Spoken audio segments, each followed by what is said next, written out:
Hey everybody, we're the Epistemologers here, and today's topic is the blockchain. Now, we're both developers, and so we have a sort of maybe a more inside scoop on what the blockchain is compared to some other people who are excited about it. And it really is interesting technology. There's certainly a lot there in the blockchain. And the way what it means hasn't really been realized quite yet. It's still in sort of the first mover buzzword phase, but I think we both see a lot of potential there. Yeah, if you want to get into the bottom line, it's all about decentralization.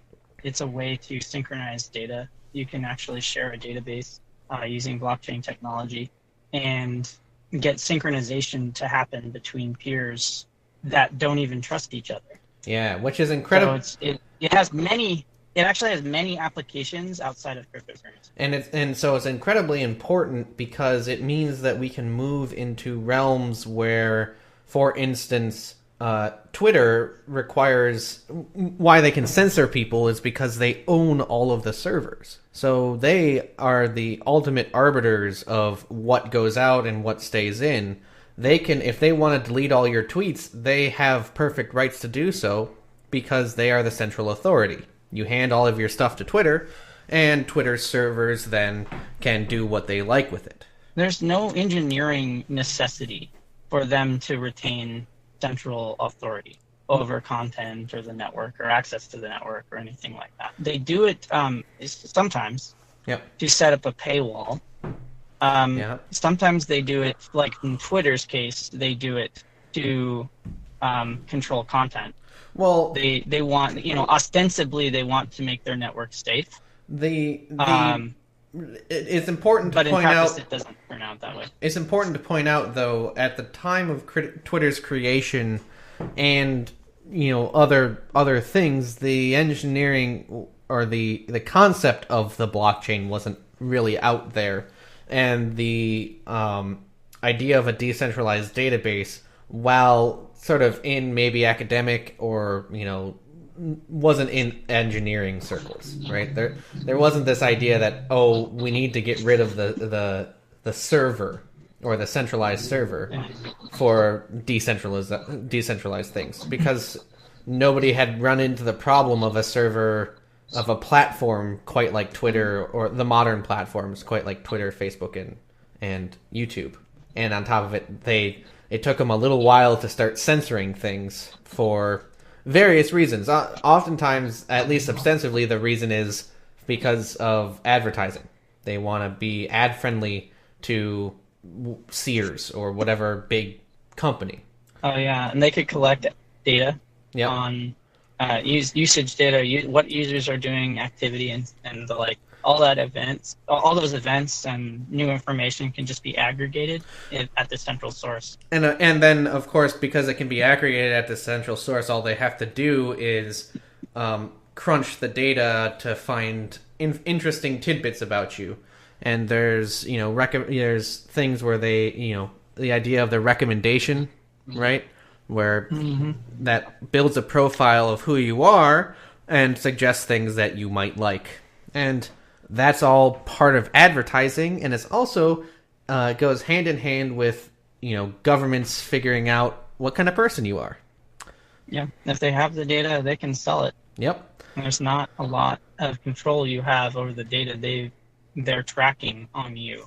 And that's why this is exciting, is because this makes it so that your data is much more controlled by you, and or is much less hidden by some top-level company, right? The idea of Twitter as a free speech platform is untrue, obviously, because the ways that they deal with people with shadow banning and all that. I've been shadow banned on Twitter, and if they were decentralized, they couldn't shadow ban me. They couldn't ban me at all from speaking.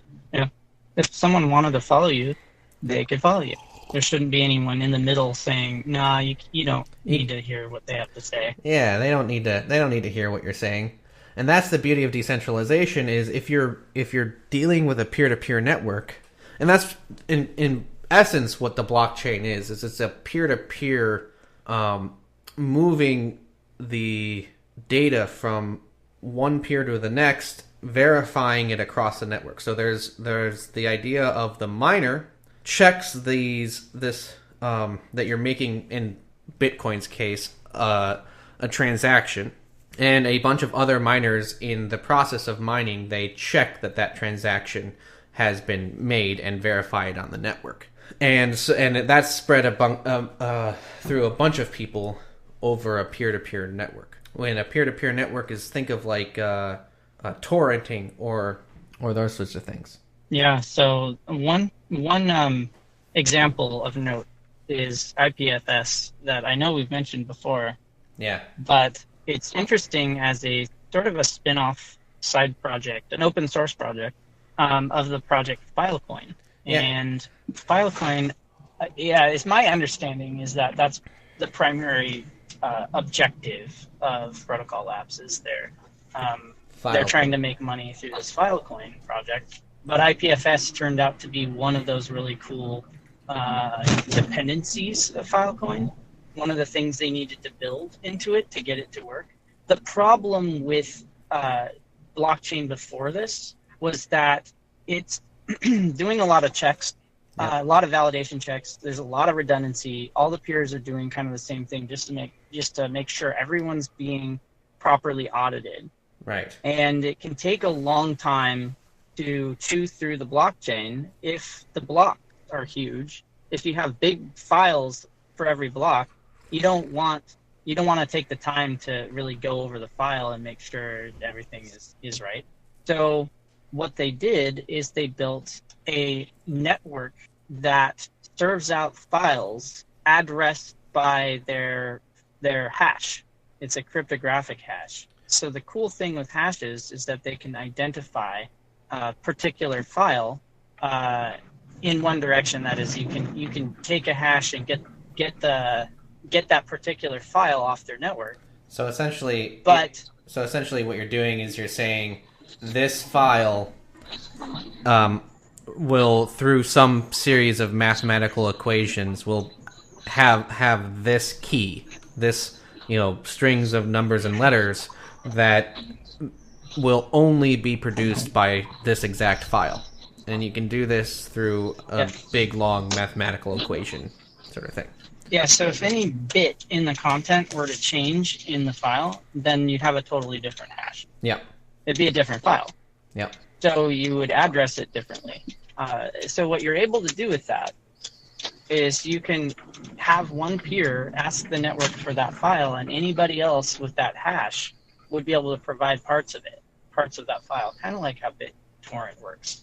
And they say it's content addressed network rather than a location addressed network. So you don't care where the file lives, you just want that particular file, and the network will give it to you. Which is a completely that completely changes the nature of the network, and it allows anyone to serve you that file, and for certain that is the file you want because that hash can only be generated by that file's content.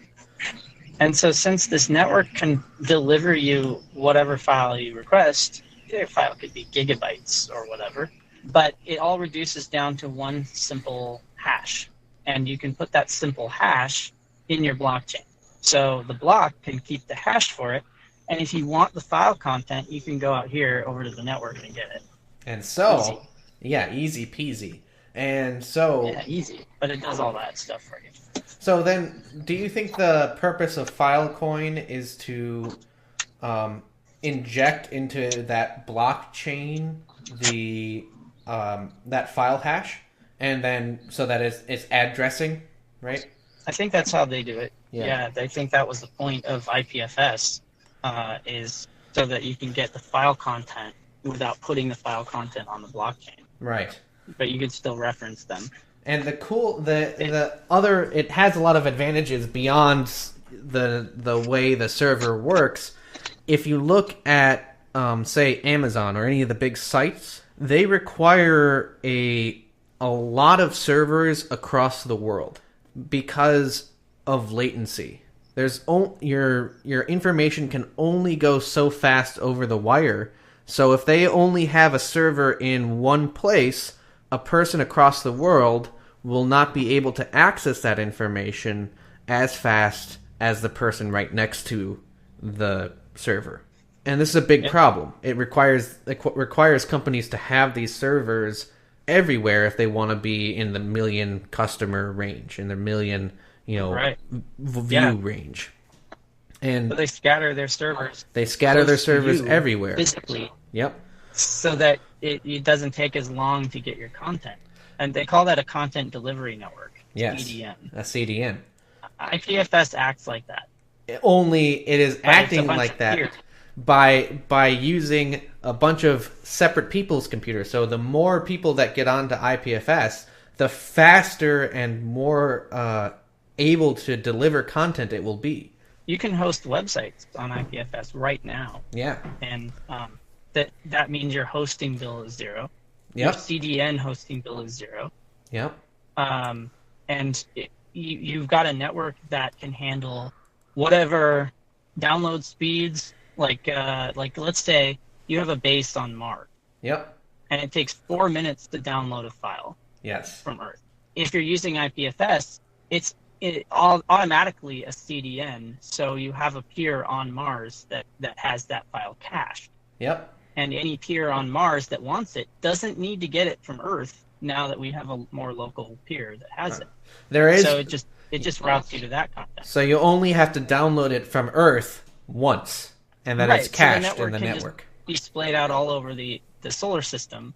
Yep. And it works. It works just beautifully in that way. What were you gonna say? It's the power, and that's all done through the power of the blockchain. That's why the blockchain. Do you see it's how it didn't matter where the file was? Yep. So much. It mattered more what the file you wanted was. Yep. So you ask for that file, and then the network tries to figure out where it is. Yes. And it typically can do a pretty good job of figuring out, the fastest way to get that file. Well, that's kind of what the original online internet was supposed to be. It was supposed to allow for nodes to fall. It was created by the Department of Defense in the 50s in part to allow for New York to talk to LA if Chicago went dark because of a nuclear attack or whatever. Right? So rerouting to occur automatically was the original intent of the internet. Later on, they got into the idea of the backbone. And so the internet of today is very different than the internet of the 50s for obvious reasons. Yeah. And it was supposed to be federated. Yeah. There's supposed to be little tiny, it was like micro-capitalism, whatever, if you've heard that term. It was supposed to be like little companies or little servers scattered all over the place, covering for each other. So if one of them got nuked, you could route around them. Yep. And it would be resilient. But now, fluctuations in the network. Now, if the Amazon servers in West Virginia, where are they again? Anyway, Amazon? Yeah, the AWS servers. Yeah, they have data centers all over. Oh well. I don't know. If AWS goes down, about 20% of the internet will be unreachable. They go down. Yeah, maybe more. It's just Well, AWS it's a really good example of centralization. Yes. That was the goal from the very beginning is to own all your data, there's few alternatives that offer such a comprehensive suite of web services. Yes. If you want to be a big data sort of organization, AWS is going to be is a serious candidate. But I even think Apple's mobile service, their cloud is wrapping AWS internally. Not a lot of people know that. That's yeah. But yeah, but I think the aim is all wrong. I think the aim is, bottom line, we want decentralization, and we have a lot of these shady startups, blockchain and cryptocurrency startups, that promise decentralization. They promise blockchain, they promise this, that, and whatever you want to hear to get support. But when you look into it, you'll find that they don't. There's something they didn't decentralize. Right. They're retaining some kind of control purposefully. And that can look like, for example, not allowing people to mine, saying there's a set pool of tokens, and these people, you don't have miners mining them. Instead, we're having this other system, and the tokens will just be distributed some way, right? I think does Tether done that like that? I think, I don't know. I don't know. But I know that Ripple did that.